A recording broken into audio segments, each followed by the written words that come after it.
High smart students, welcome to Smart Tutorial Hub. আরও একটা নতুন ভিডিওতে সবাইকে স্বাগত জানাই। আজকের এই ভিডিওটা তোমাদের ক্লাসের একটা অত্যন্ত গুরুত্বপূর্ণ টপিক। এই ভিডিওটা দেখার আগে যারা চ্যানেলে নতুন তারা চ্যানেলটা সাবস্ক্রাইব করে নাও, পাশে থাকা বেল আইকনটা প্রেস করে দাও যাতে আমাদের সমস্ত ভিডিওর আপডেটস তোমাদের কাছে পৌঁছাতে পারে। আমরা সমস্ত ক্লাসের ভিডিওর জন্য আলাদা আলাদা প্লেলিস্ট তৈরি করে দিয়েছি। তোমার ক্লাসের প্লেলিস্ট থেকে তুমি সমস্ত ক্লাসগুলো সেখানে পেয়ে যাবে। ভালো করে মন দিয়ে দেখো ভিডিওটা। দেখার পরে যদি কোথাও কোনো সমস্যা থেকে থাকে অবশ্যই আমাদেরকে কমেন্টে জানাবে, এবং আমাদের অনলাইন এবং অফলাইন ব্যাচে যুক্ত হওয়ার জন্য ডেসক্রিপশনে হোয়াটসঅ্যাপ নম্বর রয়েছে, সেখান থেকে সরাসরি আমাদের সঙ্গে যুক্ত হয়ে যাও। এছাড়াও আমাদের যে সমস্ত সোশ্যাল মিডিয়া প্ল্যাটফর্ম রয়েছে, ফেসবুক, ইনস্টাগ্রাম, টেলিগ্রাম, সেই সমস্ত চ্যানেলে যুক্ত হওয়ার জন্য লিঙ্ক আমরা ডেসক্রিপশনে প্রোভাইড করছি, সেখান থেকে চটপট করে যুক্ত হয়ে যাও।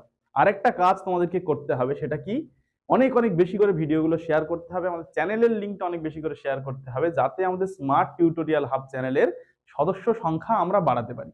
তাহলে আর কথা বাড়াবো না, সরাসরি তোমরা ক্লাসটা খুব মন দিয়ে দেখো এবং দেখার পরে সেগুলো নোট ডাউন করো প্রয়োজনীয় জায়গাগুলো, আর নোটস পাওয়ার জন্য আর ব্যাচে যুক্ত হওয়ার জন্য আমাদের সঙ্গে যোগাযোগ করো। এই ধীবর বৃত্তান্তটা কে লিখেছে? কালিদাস। আচ্ছা, এইটা মূল গ্রন্থের নাম কি বলেছিলাম? অভিজ্ঞান শকুন্তলম বলেছিলাম, মনে আছে না নেই? তাহলে গল্পটা কি বলেছিলাম লাস্ট পর্যন্ত?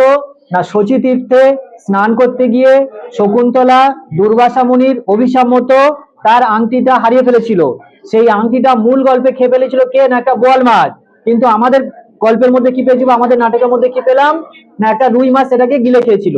তাহলে যারা জেলে জেলে অর্থাৎ কি বলে, সেখানে কি কি কি দিয়ে জেলে তার মাছ শিকার করে জীবিকা নির্বাহ করেছিলাম? তাহলে ছিপ, জাল, বড়শি ইত্যাদি সহযোগে যিনি মাছ টাছ ধরে, মিন ধরে তার সংসার নির্বাহ করে, তাদেরকে বলা হয় কি? ধীবর। তাহলে এইরকম এক ধীবর তিনি কি করেছিলেন? যখন মাছ নিয়ে বাজারে বিক্রি করতে গিয়েছিলেন, সেই বাজারে বসে যখন মাছটা কেটে কেটে বিক্রি করছিলেন, সেই কাটার সময় তিনি পেয়েছিলেন একটা আংটি। যে আংটিটা কি? মণিমুক্তা খচিত, আর রাজার নাম খোদাই করা ছিল। তাহলে রাজার নাম খোদাই করা ছিল, মণিমুক্তা খচিত ছিল। সেই আংটিটা দেখে সেই নগরের দায়িত্বে কে ছিলেন? ওই রাজারই শ্যালক, রাজ শ্যালক, তার নাম কিন্তু বলা নেই। তাহলে রাজ শ্যালক সেই নগর রক্ষার কাজে নিযুক্ত ছিলেন, আর তার দুই সাঙ্গপাঙ্গ ছিল কি? একটা সূচক আর একটা জানুক, প্রথম রক্ষী আর দ্বিতীয় রক্ষী। তাহলে তারা তিনজন যখন নগর রক্ষা, মানে নগরে কোথায় কি হচ্ছে সেটা জানার দরকার, তাদের উপর দায়িত্ব দেওয়া হয়েছে। তাহলে সেই দায়িত্ব অনুযায়ী তারা নগরে চলাফেরা করতে করতে বিভিন্ন জায়গায় ঘুরতে ঘুরতে দেখলো ওই একটা আংটি, মণিমুক্তা খচিত আংটি একটা ধীবরের কাছে দেখতে পেলো। কোথায়? না, মাছের বাজারে গিয়ে।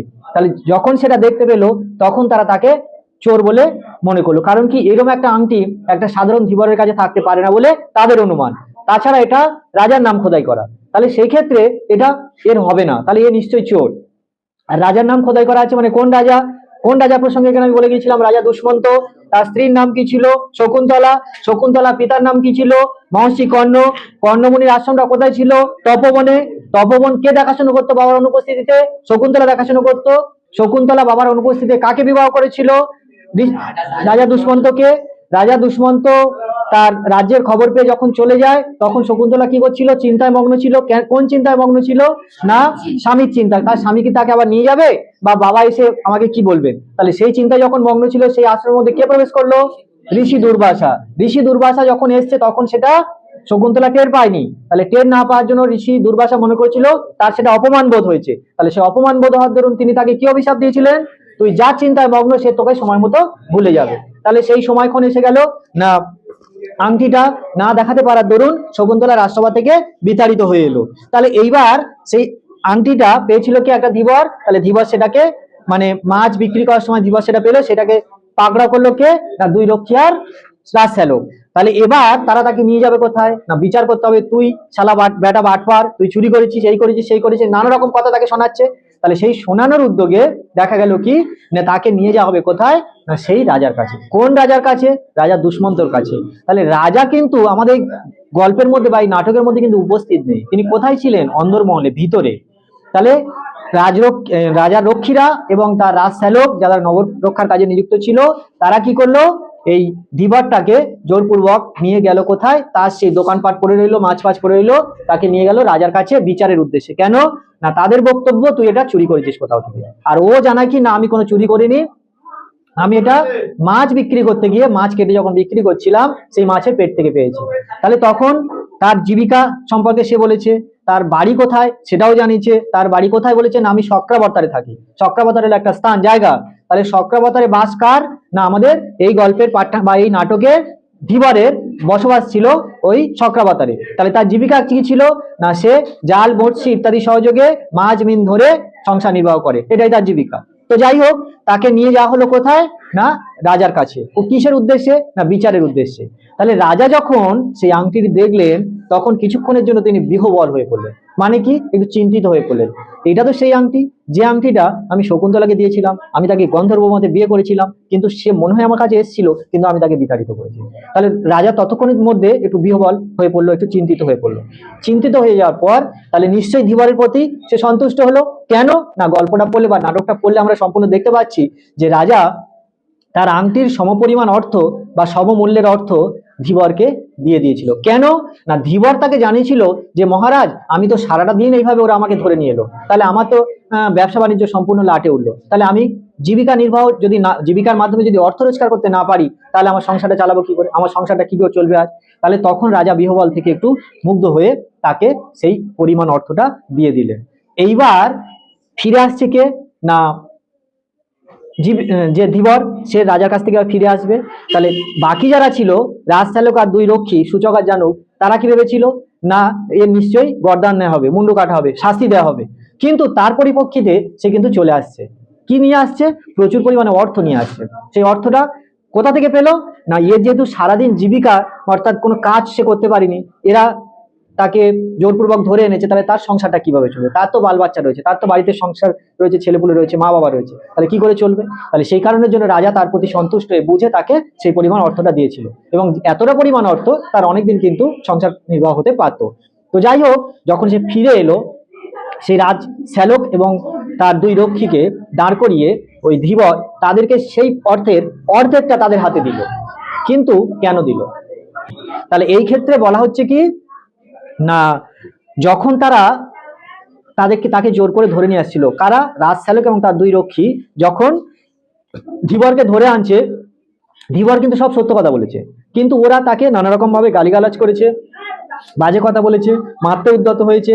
তাহলে তুই তার জীবিকা সম্পর্কে উল্টোপাল্টা কথা বলেছে, তোর তো গায়ে থেকে আঁশের গন্ধ বেরোচ্ছে, মাছের গন্ধ বেরোচ্ছে, তাহলে মনে হয় চুনো মাছ বিক্রি করে, এরকম নানা রকম ভাবে তাকে মানে অপদস্থ করেছে। তাহলে সেই জন্য সেই অপমানটা এর গায়ে লেগেছিল বটে, কিন্তু তারা তো একটা ভালো উপকার করেছে, তার সারা দিনের যে রোজগারটা মরে গেছে রাজার কাছে নিয়ে গেছিল বলে হয়তো রাজা সেটা বুঝে তার পরিমাণে অর্থ দিয়েছে। কিন্তু না, এটা কিন্তু মেন কথা নয়। কেন না তিনি বলেছিলেন ধীবর যে তার পরিমাণের যে টাকাটা পেয়েছে তার অর্ধেকটা রাজশ্যালক এবং তার দুই রক্ষীকে দিয়েছে। কি জন্য দিয়েছে, তোমরা এই রাজপ্রাসাদটাকে ফুল দিয়ে সুন্দর করে সাজাও। কেন না ফুল কিন্তু যেমন সৌন্দর্যের প্রতীক, তার তেমনি গন্ধটাও কিন্তু প্রচন্ড সুন্দর, তাই তো। তাহলে সেই সুবাসে চারিদিকটা মুগ্ধ হয়ে ওঠে। মানে যখন দেখবি খুব সুন্দর একটা রজনীগন্ধা মনে কর, তার আশেপাশে যদি আমি রাখি তাহলে গন্ধটা যদি বেরোয় আমরা সবাই কিন্তু সেই গন্ধটা পাবো, এবং মনে হয় যেন বেশ একটা সুন্দর গন্ধ আমরা অনুভব করছি। তাহলে ফুলের গন্ধ যে যে শ্রেণীর মানুষ হোক না কেন তাহলে সবারকে কিন্তু গন্ধটা অবশ্যই করে লাগবে। তাহলে সেই লাগার দরুন সে একটু অন্য জগতে চলে যাবে। তাহলে যেমন একটু চঞ্চল বা অন্য ভাব ছিল তার থেকে অন্যরকম হবে। আর কি ফুল হলো সৌন্দর্যের প্রতীক, তোমাদের মধ্যে সেই সৌন্দর্যের ভাবটা একদম নেই। তোমরা মানুষের জীবিকা সম্পর্কে বলো, তোমরা মানুষকে উল্টোপাল্টা গালিগালাজ করো, তাহলে তোমাদের মনটা যাতে ওই ফুলের মতো সুন্দর হয় তার জন্য আমি এই অর্থের পরিমাণ আমার যে পরিমাণটা পেয়েছি তার অর্ধেকটা তোমাদেরকে দিলাম, এই কারণের জন্য যাতে তোমরা ওই ফুলের মতো একটু সুন্দর হও, মানুষকে অন্তত একটুখানি বোঝো। তাহলে সেই কারণের জন্য সে তাদেরকে এই অর্থের পরিমাণটা দিয়েছিল অর্ধেক। তাহলে সুন্দর করে রাজপ্রাসাদটা যদি সাজানো হয় দেখতে সুন্দর লাগবে, তাহলে সবাই চমকিত হবে। কারণ দেখবি ফুল যেখানে ফুটে থাকে মৌমাছি গিয়ে সেখানে কিন্তু মধু আহরণ করবে, তাহলে সৌন্দর্য যেখানে থাকবে তাহলে সবাই সেখানে আকর্ষিত হবে। তাহলে সেই কারণের জন্য সে অর্ধেক পরিমাণ অর্থটা এখানে দিয়ে দিয়েছিল। তো স্মার্ট স্টুডেন্টসরা এতক্ষণ এই ক্লাসটা খুব মন দিয়ে দেখার জন্য তোমাকে অসংখ্য ধন্যবাদ। তোমাদেরকে আমি অন্তঃস্থল দিয়ে ধন্যবাদ জানাই যে তোমরা পড়াশোনা করছো। অনেকে আমার কাছে কমেন্ট করছো, হোয়াটসঅ্যাপে জানাচ্ছ স্যার এই বিষয়গুলো আমাদের ভালো লাগছে, অনেক কিছু বিষয় আমার সঙ্গে আলোচনা করছো, এই জন্য আমি খুব খুব খুশি হয়েছি। তোমরা এইভাবে নিজেদের পড়াশোনাটা জারি রাখো আর ক্লাসগুলো করতে থাকো, এখান থেকে উপকৃত হও। যারা অনলাইন অফলাইন ব্যাচে যুক্ত হতে চাইছো তাদের ডেসক্রিপশন থেকে নম্বর নিয়ে সরাসরি যোগাযোগ করো। আমাদের অফিসিয়ালসরা তোমাদেরকে ভর্তি করে নেবে, অ্যাডমিশন প্রক্রিয়া এখন আমাদের চলছে। আরেকটা বিষয় রয়েছে, সেটা হচ্ছে কি, ভিডিওটা অনেক অনেক বেশি করে শেয়ার করতে হবে যাতে আমাদের স্মার্ট টিউটোরিয়াল হাব পরিবারের সদস্য সংখ্যা আমরা বাড়াতে পারি এবং সবার কাছে আমরা পৌঁছে যেতে পারি। আমাদের এই শিক্ষামূলক কার্যক্রম এটাকে অনেক দূর বিস্তৃত করতে পারি। একটা জিনিস মনে করবে, তুমি কিন্তু আমাদের এই প্রতিষ্ঠানের, আমাদের এই পরিবারের একটা গুরুত্বপূর্ণ স্টেক হোল্ডার, একটা গুরুত্বপূর্ণ সদস্য। তোমাকে প্রয়োজন আমাদের জন্য। তাহলে এই চ্যানেলটা আমাদের নিজেদের সবার, আমরা সবাই মিলে অনেক বড় করে গড়ে তুলবো এবং সবার জন্য অনেক কিছু বিষয় কিন্তু থাকছে। তোমরা পরপর বুঝতে পারছো আমরা কত কাজ করছি, তোমার জন্য কতগুলো ইনিশিয়েটিভ নিচ্ছি।